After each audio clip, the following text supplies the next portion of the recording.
बिस्मिल्लाहिर्रहमानिर्रहीम। आखिर हज़रत जिब्राइल अली आमीन इस वक्त कहाँ हैं?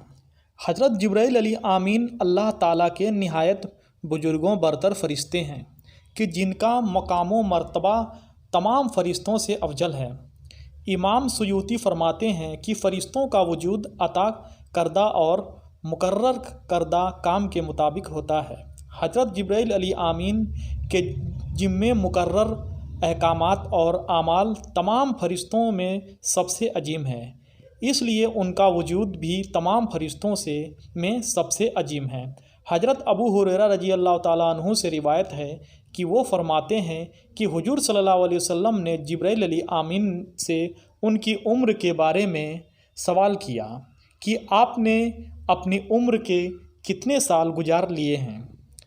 तो जिब्राइल अली आमीन ने जवाब दिया कि अल्लाह की कसम, इसके अलावा मैं कुछ नहीं जानता कि अल्लाह ताला के नूरानी हिजाब में सिर्फ़ चौथे पर्दे में से 70,000 साल बाद एक नूरी तारा जाहिर होता है।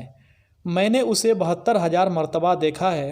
हुजूर सल्लल्लाहु अलैहि वसल्लम ने फरमाया, ए जिब्राइल, मेरे रब की इज्जत की कसम, वो तारा मैं ही हूँ।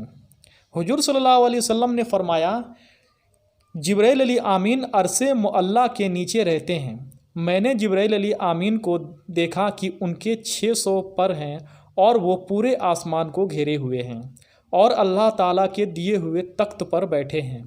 उनके तमाम पर फैले हुए हैं और उन परों में से जुमुर्द मोती झड़ रहे हैं। हुजूर सल्लल्लाहु अलैहि वसल्लम ने फरमाया, उनके परों का रंग हरा है और पैरों के नीचे का रंग भी हरा है। हज़रत अनस बिन मालिक रजी अल्लाह ताला अन्हु फरमाते हैं कि हुजूर सल्लल्लाहु अलैहि वसल्लम ने हज़रत जिब्राइल अली आमीन को बचपन में उस वक्त सबसे पहले देखा कि जिस वक्त आप सल्लल्लाहु अलैहि वसल्लम की अम्मी की वफ़ात हुई थी।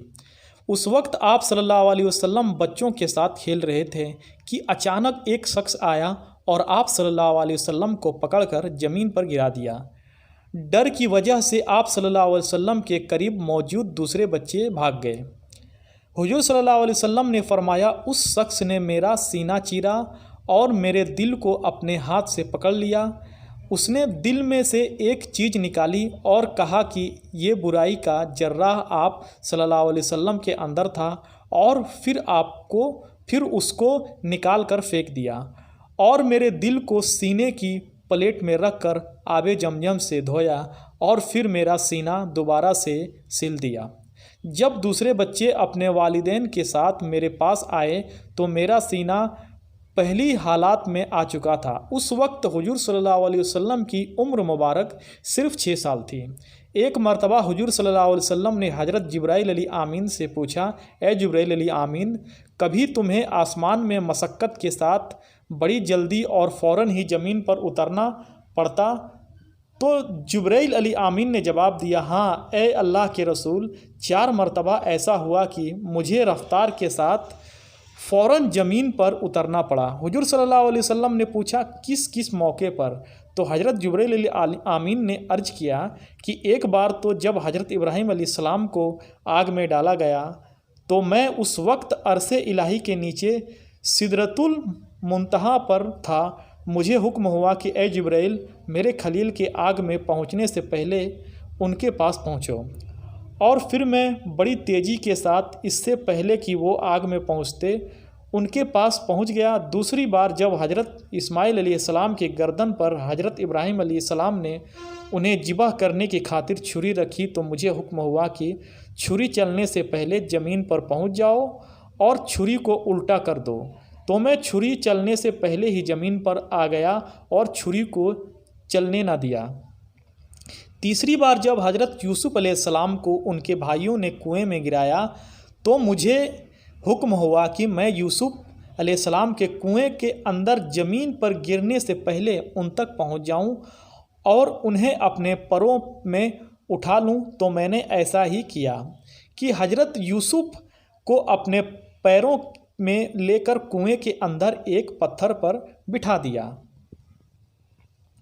अल्लाह ताला ने बहुत साल पहले एक बस्ती पर अजाब के लिए हज़रत जिब्राइल अली आमीन को भेजा था, लेकिन साथ ही हज़रत जिब्राइल अली आमीन को हुक्म भी दिया कि उनको एक बार आजमा जरूर लेना, क्योंकि वो शैतानी तरीके से कुछ खुदाई राज चुराकर उसमें दखल अंदाजी करते हैं।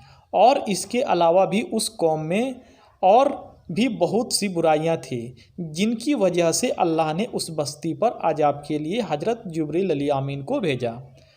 दोस्तों, आप लोगों को एक बात बताता चलूँ कि हज़रत ईसा अलैहिस्सलाम की पैदाइश से पहले जिन्नात सातों आसमान तक जाया करते थे, लेकिन ईसा अलैहिस्सलाम की पैदाइश के बाद उनके आसमान पर जाने से पाबंदी लगा दी गई। ये जिन्नात फरिश्तों की बातें सुनकर काहिनों व जादूगरों को आकर बता दिया करते थे।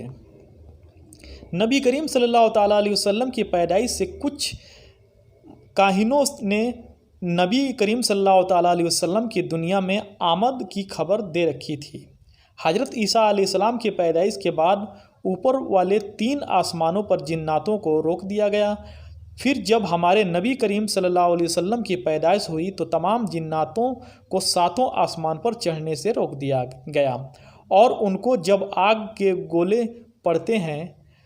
दोस्तों, आपने अक्सर देखा होगा कि आसमान से कोई सितारा तेज़ी से टूटकर ज़मीन की तरफ गिरता हुआ नज़र आता है और अचानक गायब हो जाता है कि जिसको लोगों ने पता नहीं क्या क्या रूप दे दिया है, जबकि असल में वो जिन्नात को मार पड़ती है जो आसमान पर चढ़ने की कोशिश करते हैं, तो उन्हें जलते शोलों से मारा जाता है। इसका जिक्र सूरह मुल्क में मौजूद है। तो उस कौम की बुराइयों में से सबसे बड़ी बुराई ये थी कि वो शैतानी इल्म के ज़रिए कुफ्र व शिर्क करते थे और अल्लाह ने उनको ढील दे रखी थी। उनके नेक लोग उन्हें मना किया करते थे, लेकिन वो अपनी हरकतों से बाज ना आते। तो जिब्राइल अमीन उस कौम की बस्ती में एक इंसान शक्ल में उतरे। उन्होंने देखा कि एक किसान खेतों में काम कर रहा है, तो हज़रत जिब्राइल अमीन उसके पास गए और पूछने लगे कि तुम्हारा इल्म कैसा है। वो इंसान जादूगर था, इसीलिए कहने लगा कि आप जो पूछोगे वो मैं बता दूंगा। तो हज़रत जिब्राइल अमीन ने पूछा कि क्या तुम बता सकते हो कि इस वक्त जिब्राइल फरिश्ता कहाँ है। तो उस जादूगर ने ज़मीन पर एक गोला बनाया और थोड़ी देर बाद कुछ हिसाब किताब करने के बाद चारों तरफ नज़र घुमाई, फिर ऊपर व नीचे देखा और कहने लगा कि मैंने आसमान में देखा, ज़मीन की तह में देखा, मशरिक़ व मगरिब में देखा, लेकिन जिब्राइल फरिश्ता मुझे कहीं नज़र न आया। इसीलिए अब सिर्फ मैं रह गया हूँ या तुम हो। तो मैं तो जिब्रील हूँ नहीं, तो इसका साफ मतलब है कि तुम ही जिब्रील हो। उस जादूगर की ऐसी बातें सुनकर हज़रत जिब्रील ने अल्लाह के हुक्म से उस बस्ती पर आजाब नाजिल कर दिया और देखते ही देखते वह बस्ती बिल्कुल ख़त्म हो गई। तो दोस्तों, ये थी आज की वीडियो। आखिर दोस्तों, अगर ये वीडियो पसंद आई हो तो मेरी वीडियो को दिल से लाइक और हमारे यूट्यूब चैनल को सब्सक्राइब जरूर कीजिएगा। तो मिलते हैं अगले वीडियो में, तब तक के लिए खुदा हाफिज़। अस्सलाम वालेकुम।